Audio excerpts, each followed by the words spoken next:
Good afternoon, everybody. Good afternoon. Thank you for your patience today. As you saw, the President went to FEMA to thank the workers there and their hard work over not just this past couple of days, but these past several weeks. So thank you for your patience with all of us. I have a quick intro, and then we'll get going. As the President said earlier today, the entire administration is committed to supporting all the communities impacted by Idalia, and he has directed a whole of government response to ensure those impacted have everything they may need. Now, before I turn it over to Homeland Security Advisor Liz Sherwood-Randall, we want to make sure everyone who was impacted continues to listen to the guidance and direction of local officials and first responders. Do not put your lives at risk by attempting to traverse flooded or damaged areas. FEMA Administrator Criswell, as you all know, is in Florida to survey the damages firsthand and will continue to brief the President and the White House team. The administration will stand with the impacted communities every step of the way, as we have for the past 2 years, and as long as it takes. With that, Liz, thank you for coming back again. It's been too long. Happy to be here. Hello, everyone. Good afternoon. The President is intensely focused on extreme weather that has impacted people across the country, and as you know, we're experiencing more of it every day. He has been receiving regular updates from Administrator Criswell and from me on the latest developments with Hurricane Idalia and also, of course, with the ongoing recovery operations in Hawaii on the island of Maui. He continues to guide the response to both, to the devastating fires on Maui as well as to the remnants of Idalia now that it has moved off the coast of North Carolina. He and Deanne Criswell have been talking daily. He spoke to her this morning before he went over to FEMA headquarters. He's also been in regular contact with Governor DeSantis. He spoke to the governor twice today. Spoke to him yesterday as well to check on the circumstances on the ground. And today, when he reached him this morning, let him know that he was approving the governor's overnight request for a major disaster declaration.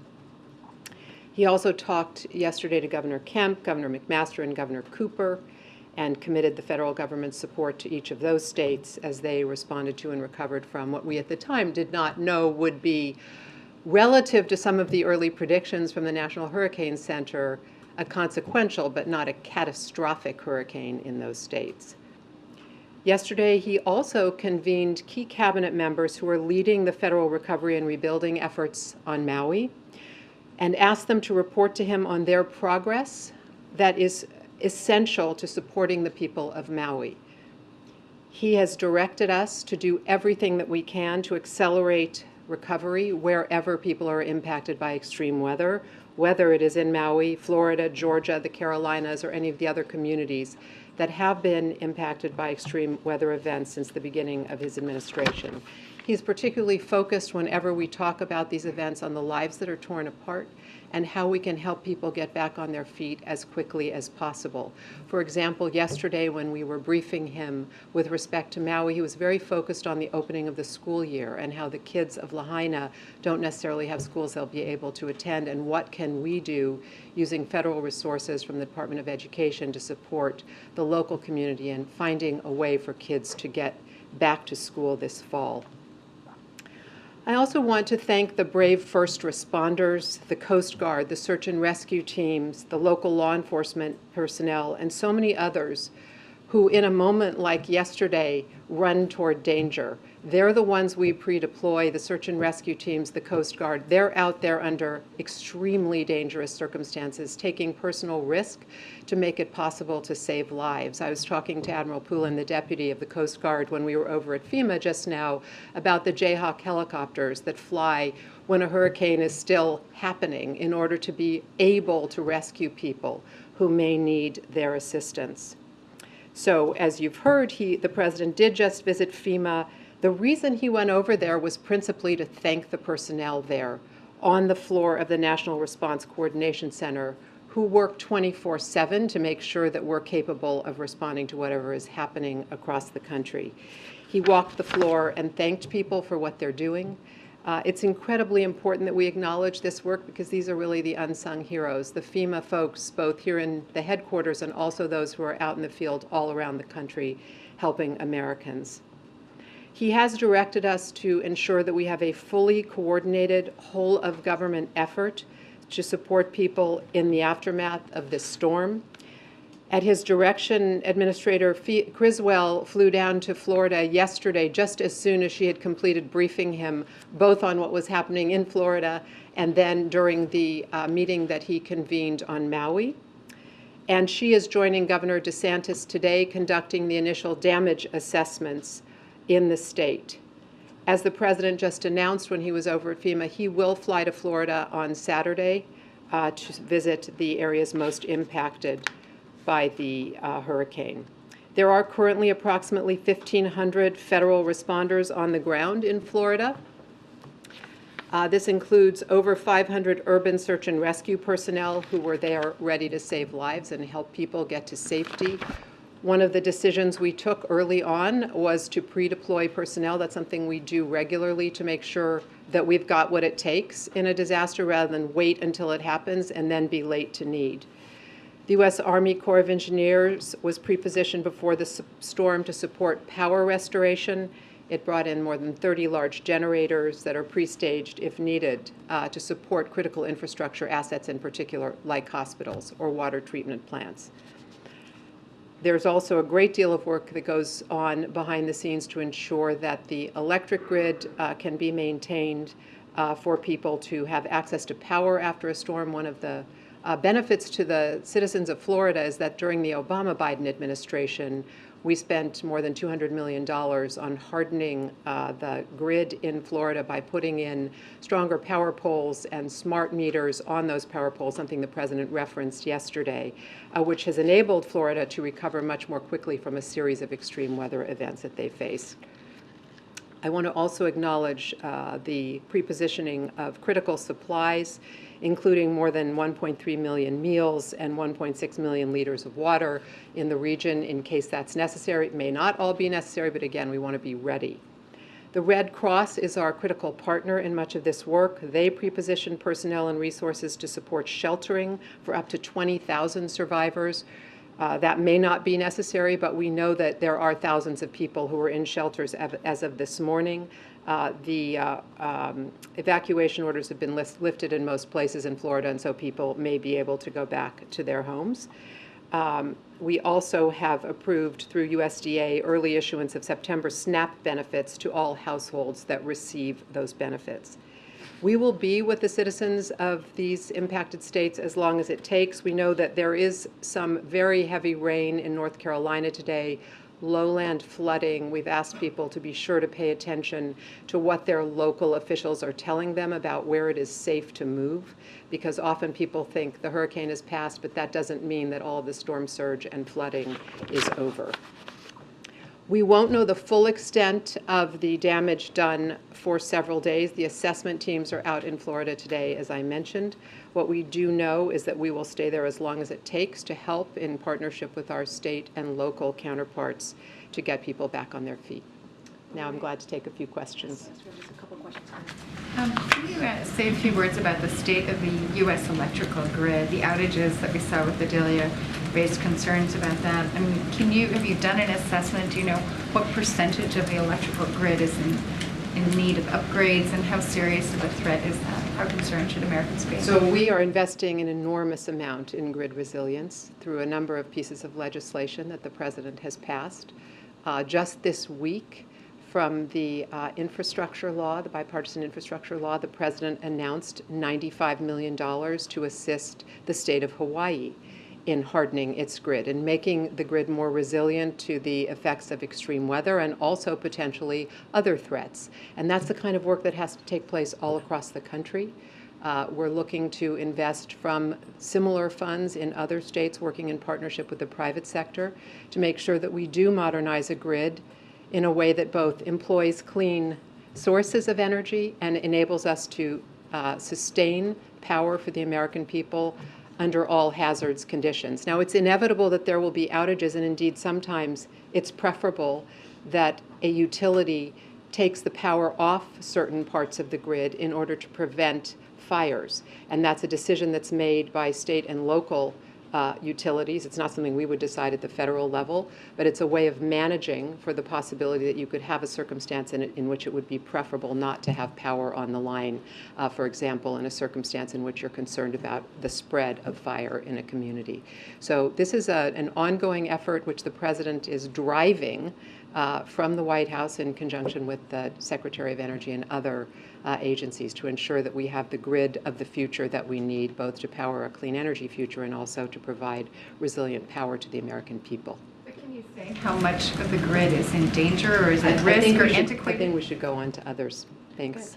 Thank you. President Biden said today that he will be visiting Florida on Saturday. He said that he should have a direct line to Governor DeSantis at this point based on how much they've been speaking. Should we expect the president to be meeting in person with Governor DeSantis? Will they be touring some of the hard-hit areas together? We're just planning the visit, but I will say that every time I've been to Florida with the president, he has met, of course, with Governor DeSantis and traveled the disaster zone, whether it's from last year's hurricane or when the Surfside condominium building collapsed.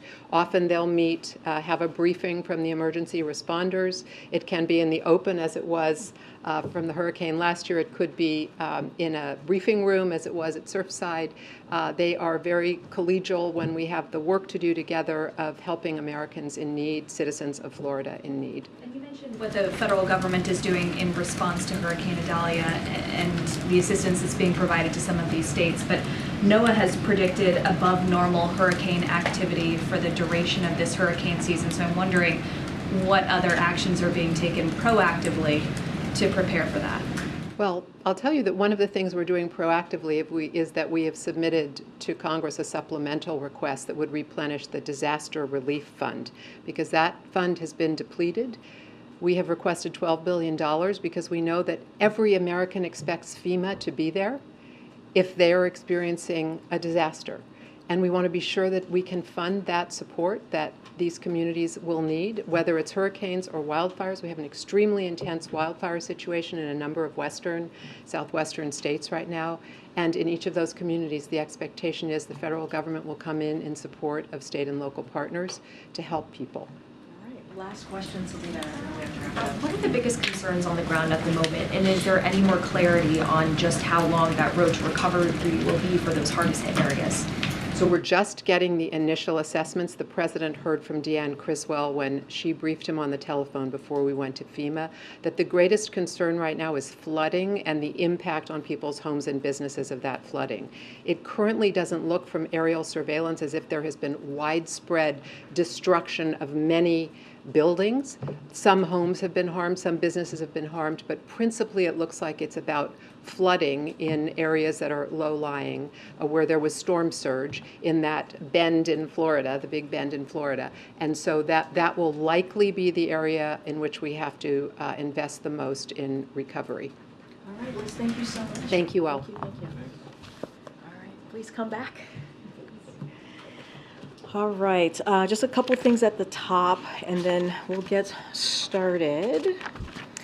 So as you all know, in March, President Biden signed an executive order directing the Attorney General to move as close to universal background checks as possible within existing law. Today, as a result of that executive order that the President signed, and also the bipartisan Safer Communities Act, the Department of Justice is taking life-saving action to reduce the number of guns sold without background checks and keep guns out of the hands of criminals. Now, this action that a majority of Americans want to see, a majority of gun owners also want, and it's just common sense. It's just common sense. Because we know that background checks are one of the best tools we have to keep dangerous weapons out of the hands of criminals. This administration respects the right of responsible gun owners while also believing Americans have the right to live free from gun violence as well. Those two things can exist. The President will continue to call on Congress to build upon this step and pass universal background checks legislation, as well as other common sense legislation to save lives. And this administration will continue to do everything it can to combat the epidemic of gun violence that is tearing up our families, our communities, and also our country apart. Now, President Biden, as you all know, if you heard the back and forth, the Q&A that he was able to take at FEMA, that this week he also announced Overdose Awareness Week to focus the nation's attention on the devastation caused by the illicit fentanyl and other illicit drugs, and recognize the people who have lost their lives or a loved one to drug overdose. This is an issue that affects red states and blue states, and it's a key pillar of President Biden's unity agenda. That's why today the White House announced more than $450 million in new funding to strengthen treatment for addiction and disrupt drug trafficking. The second gentleman and the Director of Drug Policy Officer, Dr. Gupta, also hosted family members across the country here at the White House today who have lost loved ones due to drug overdose. Now, the reality is that far too many Americans have lost someone to the overdose epidemic every day, and especially today. We want you to know we see you, we grieve with you, and this administration is committed to ensuring that our nation has the resources we need to beat this crisis. And today, as you all saw from the PCE report came out, it showed that further evidence that inflation is easing, with monthly inflation at 0.2%, the same rate as last month. Economists often look at inflation over 3 months to understand trends. As the chart behind me shows, over the last 3 months, PCE inflation averaged about 2.1%, in line with the pre-pandemic trend that we saw, and core PCE over the last 3 months also fell to the lowest rate in 2.5 years. Now, our economy and labor market remain strong. Yesterday, we learned the economy grew faster than 2% last quarter. And we'll get an update in tomorrow's jobs report. As you all know, I know some of you track that very closely, but we know unemployment has been near historic lows and below 4% for the longest stretch in 50 years. With that, William, it's good to see you. It's been a while. Yes, thanks. I have two questions. On disaster relief funding, does the president think that $12 billion is going to be enough, or is it possible that we'll go back and have to ask Congress for more? So look, $12 billion is, as you know, is what this is in the supplemental fund, supplemental request, Criswell, the administrator, has been here for the past several days. I think today is the only day that she hasn't been here, and so she explained the reasoning behind the $12 billion. It is incredibly important. I do want to make very clear that FEMA will continue to do its job and to continue to do the incredible work that they have been doing, dealing with extreme weather, dealing with these kind of disastrous storms that we've been seeing. But it's important, we think, and we believe that it's important for Congress to do its job and to really move forward with the supplemental request. Look, that is something that FEMA certainly asked for and requested, and we believe that this is needed. You heard directly from the president when he was asked about this just moments ago, and so I will leave it there. I'm not going to get ahead of the request that is currently in front of Congress at this time. What's your second question? Well, picking up with that, the White House also asked Congress today for a short-term funding resolution. Can you elaborate why that's necessary, not just for natural disaster response, but on social programs like WIC? So it's what we asked for today is basically anomalies. That's what they call. They're called CR anomalies, just to be very clear about that. And just to give you a little bit of rundown, on August 10th, we sent Congress a supplemental request for critical emergency funding, as you just asked, William. That includes funding for disaster relief, the $12 billion, as you've heard from the administrator and also from Liz just moments ago, supporting the people of Ukraine and combating the fentanyl crisis, which is all incredibly important.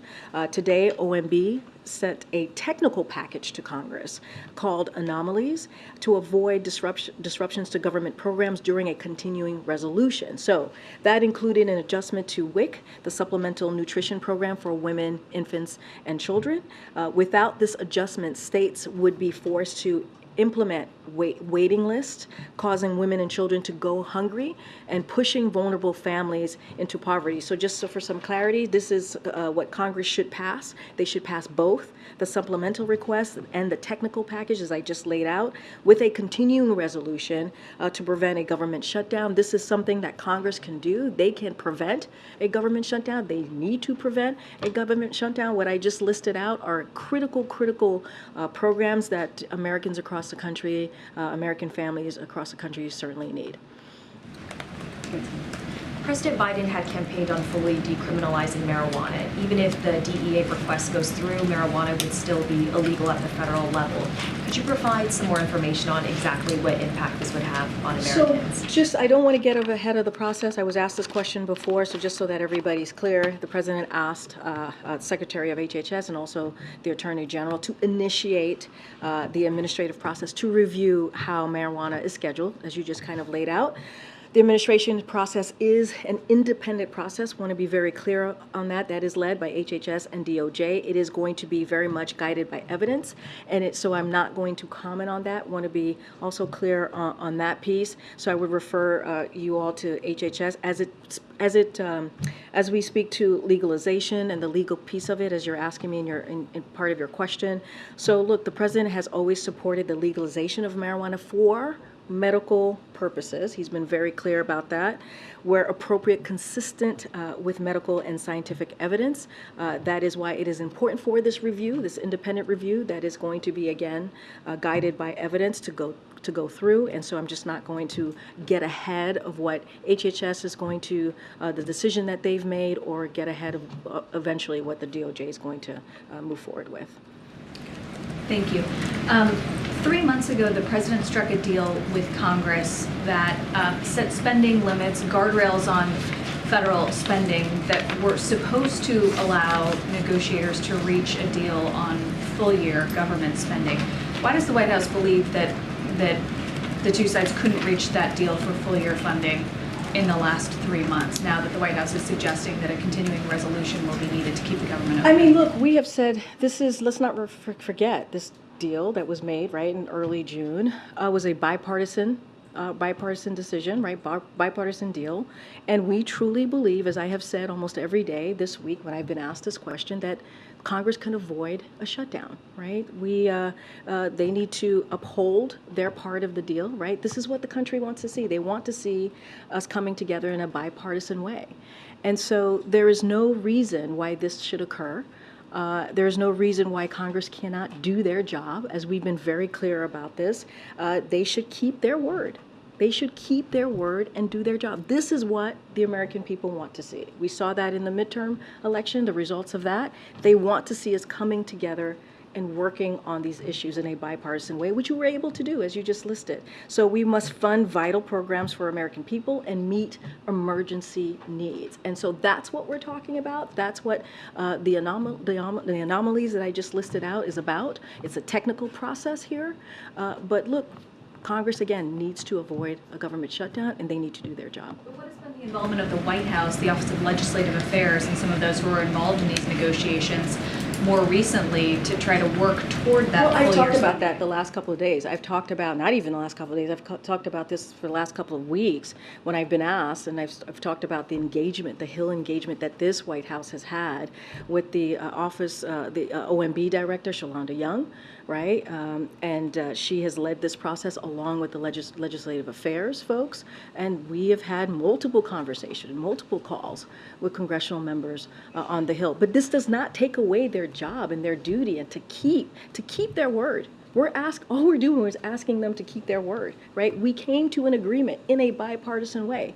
They should keep their word, and they can avoid, Congress, they being Congress, can avoid a government shutdown. And yes, we have been talking to them, not just for what led to the agreement going into June, where we finally had a bipartisan agreement, but also these past several months. And I've been very clear about that right here from this podium, about our engagement with the Hill, which is going to continue.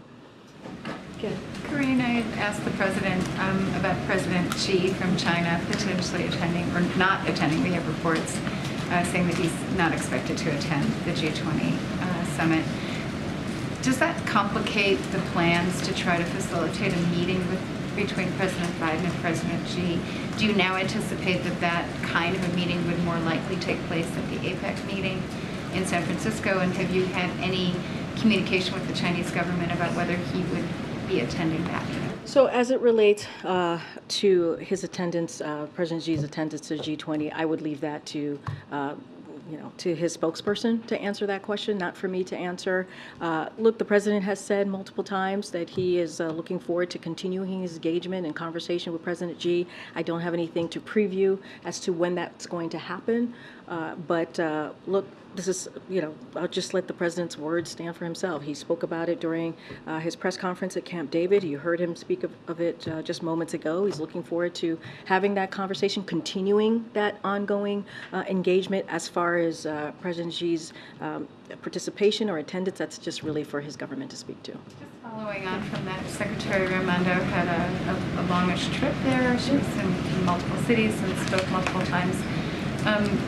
I know you were asked about this uninvestable comment, but just looking back, would you assess the outcome of her meetings?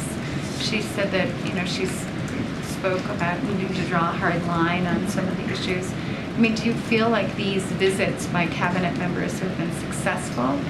Or, is the U.S.-Chinese relationship still in trouble? So I'll say this, and she's been speaking to these last couple of days. I think she's been doing interviews. I saw her, I believe, just moments ago on MSNBC doing an interview on this. And so I would certainly, she had the experience, so I would certainly let her speak to her trip. But I'll say this, no president has put the United States, and you've heard us say this many times, in a stronger position to outcompete China than President Biden. And managing, and I think she has said this too in her interviews, managing that intense competition requires intense diplomacy. That's what you've been seeing from this administration. That's what you've been seeing from these events. And we have never viewed these trips as about deliverables or particular policy outcomes. We see this as it being incredibly important to have those in conversations, to make sure we have those diplomatic conversations, and they are going to be intense. And that's okay. That is part of this process. As far as it relates to her trip, I'm going to let the Department of Commerce speak directly to that. She's been very vocal, as I said, has done a couple of interviews. I know she had a media availability, I believe not yesterday, the day before, when she was in China, so certainly would point you to that. But again, this is about intense diplomacy. We understand this. That's what competition requires. That's what it means to manage these types of relationships. We welcome it, and we think it has been important to move forward in that direction. On China, Go ahead, Patsy. thank you, Karine. So still on China, they just published this new map that includes territories of Taiwan, India, Malaysia, Philippines. We know that the president will be in New Delhi and in Hanoi. The vice president will be in Jakarta meeting with ASEAN leaders. What can we expect from them on this issue of territorial disputes, and how forward-leaning would they be? So a couple things on his trip in Hanoi. Since day one, the administration, we have focused on rebuilding and investing in our allies and partners, right, throughout the world, and especially within the Indo-Pacific. You saw that most recently with the trilateral that he held at Camp David, a historic meeting there. As the United States looks to deepen our ties with the region, Vietnam is going to be a key partner. And so the deliverables that will be announced as part of this visit will reflect both the breadth and also the depth of that relationship. As you know, we try not to get ahead of this president as these trips are upcoming. As it relates to the vice president, as you just mentioned, she's going to be going to Jakarta. Will be a continuation of her work as well. She's been a partner in this when it comes to strengthening our partnership with ASEAN nations on maritime security in the South China Sea. The vice president has spoken extensively throughout the Indo-Pacific about the importance of international rules and norms, and you can expect that conversation and that kind of approach to continue on her trip as well. She has spent significant time working on these issues with leaders from Southeast Asia. You can expect the vice president to discuss the South China Sea as well throughout her meetings in Jakarta. A couple of things: she will reaffirm our support for the freedom of the seas, peaceful resolution of disputes, and adherence of international law, including freedom of navigation delegation. She will advance our work with ASEAN partners to preserve martial law, and she will make clear peace and stability in the South China Sea is vital to the entire world. Again, not going to get ahead of that specific engagement, but it is consistent and it is a continuation of what her work has been, as she's clearly in partnership with this president as we move forward in the Indo-Pacific. Specifically say whether the president or the vice president would discuss specifically about this new Chinese map? Look, I'm not going to get ahead of that. I just laid out what we have been working towards, right? Deepening that relationship, which is incredibly vital, that Indo-Pacific relationship. So it's certainly going to be a continuation of that. Those trips are upcoming, and so once we have more to discuss and lay out and read out, we certainly will do that. But look, we look forward to these types of diplomatic conversations, and again, deepening those important, critical relationships that the president has been leading on since the beginning of his administration. Go ahead, Ed. Should we anticipate an on-camera briefing with Jake or someone about the trip beforehand? Yes, you can anticipate, as we normally do, Ed. That is something that we do ahead of a trip. So. As for something completely different, I have a question on immigration. Okay. And something that happened here at the White House yesterday, because the president, justifiably, understandably, was focused on natural disasters and talked to the 4 governors of the states affected by the storm. Met with the cabinet on that issue. Also had time for a meeting with Bernie Sanders. But when the governor of New York came by to discuss a very urgent matter in the state of New York and across the country in a lot of big cities, he did not meet with her. Why not? Well, look, as you just stated, there's a lot going on, and his chief of staff was part of that meeting. I believe Secretary Mayorkas was part of that meeting. Some of his very high-level senior staff participated in the meeting with the governor, which is, as you said, a very important meeting to have. He has a very good relationship with the governor. We've been, every time we're in New York, the president, in practically every time, the president engages with the governors. They have a very good relationship. Look, the president has a lot on his plate. As you said, this is an important issue as well. But when you have the chief of staff, when you have the Secretary of Homeland Security there meeting with the governor, I think that shows how important the president thought this meeting was, to make sure he had his top people speaking with her as well. Part of why I ask this is because in a recent New York Times interview, the New York Congresswoman Alexandria Ocasio-Cortez says, quote, "Immigration is arguably this administration's weakest issue. This is one area where our policy is dictated by politics, arguably more so than any other." Well, I would agree with her certainly on the last part, where it is dictated by politics. This is a president, and you hear me say this over and over, Ed. The first day of his administration, he put forth a comprehensive immigration piece of legislation. The first piece of legislation in his tenure as president was that. And he took it incredibly seriously and wanted to put forth a path to deal with an issue, a system that has been broken for decades upon decades upon decades. And while he's taking steps on his own, Republicans have made this an incredibly political issue. They have turned this into into political stunts that we have seen over and over and over again. And so the president has asked and has said, hey, let's do this in a bipartisan way. Here's the funding that we would need to actually try to fix what's going on and to work on what's going on on the border. And they refuse. They want to make it, meaning Republicans in Congress, want to make it a political issue. Look, the president has done what he can from here, from the federal government, from the White House, to put forth and manage our border in a safe and humane way, to respect the dignity of every human, as he says all the time, and making sure that our communities are safe. And you have seen him do that. But the system is broken.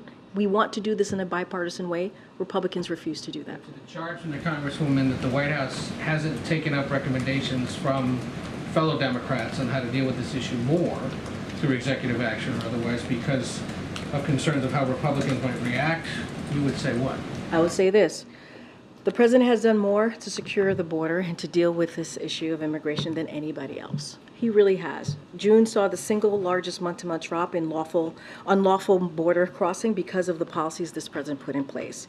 We've got a record number of federal agents and officers, more than 24,000, working to secure the border because of the funding this president secured.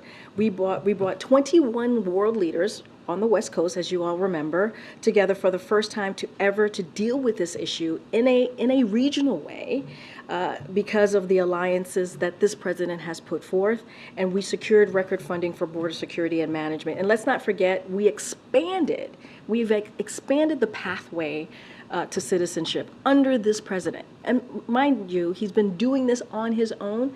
Does he want to do it in a bipartisan way? Absolutely. That's why he put forth his first piece of legislation to be on immigration, to fix this broken system. We are willing to work with Congress, with Republicans. We need Republicans to do this. We just do. But they keep turning into a political stunt. Go ahead. I just wanted to follow up. Yeah, you said sure. that this administration has expanded the pathway to citizenship?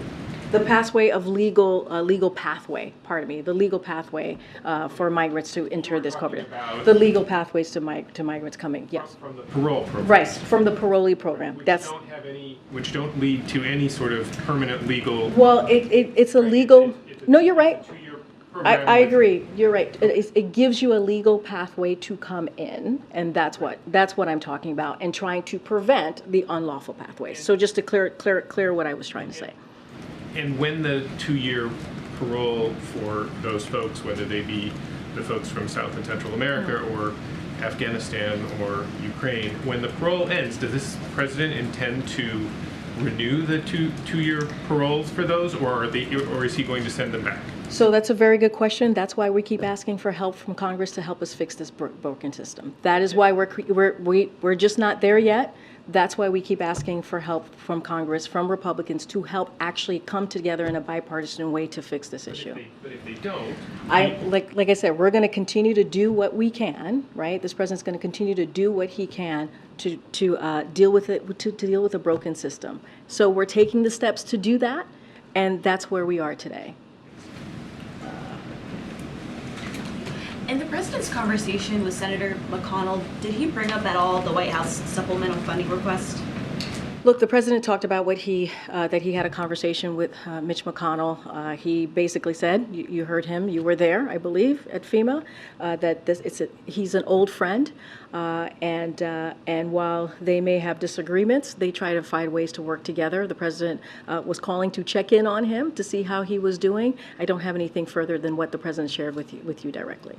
Should we expect any more interactions between Biden and Republicans, specifically urging them to pass this package? So I don't have any direct conversations or direct engagement with the president and Congress, but the president's been very clear. You heard from him again at FEMA. You've heard from him multiple times. You have his OMB director. You have Leg Affairs reaching out, talking, engaging with Congress on a regular level. This is their job. I'm talking about them doing their job and making sure that the government doesn't shut down. It is not a difficult thing. It is very simple. This is what they are supposed to do, make sure that the government works. And key vital pieces of programs continue to get funded. That's their job, pure and simple. Okay. Thank you, Karine. I have a question on Saudi Arabia. The regime just sentenced to death a man who had been critical of corruption, human rights abuses on social media. Would you have a comment on that? And what role does that play when there is speculation that the president could meet with the Crown Prince at the G20 summit? So look, we are aware of those new reports. Obviously, human rights remain a pillar of our engagement around the world. We've been very consistent about that, including, of course, with our partners in Saudi Arabia. We don't shy away from raising those concerns, whether with Saudi Arabia or anyone else, and that is not going to change. Anything specifically on this particular new report, I would definitely refer you to the State Department. But again, we're aware of this, but we will never shy away on talking about human rights, regardless of who that leader might be. Okay, I'm trying to go in the back because I know it's been a while, Karine.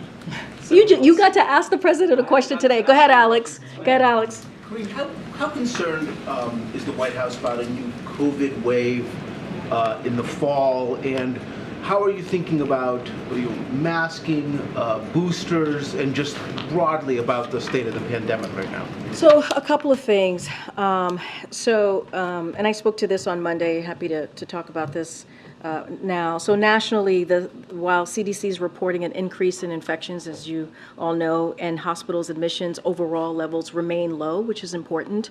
The U.S. has experienced increases in COVID-19 during the last 3 summers, so it's not surprising that we're seeing this uptick.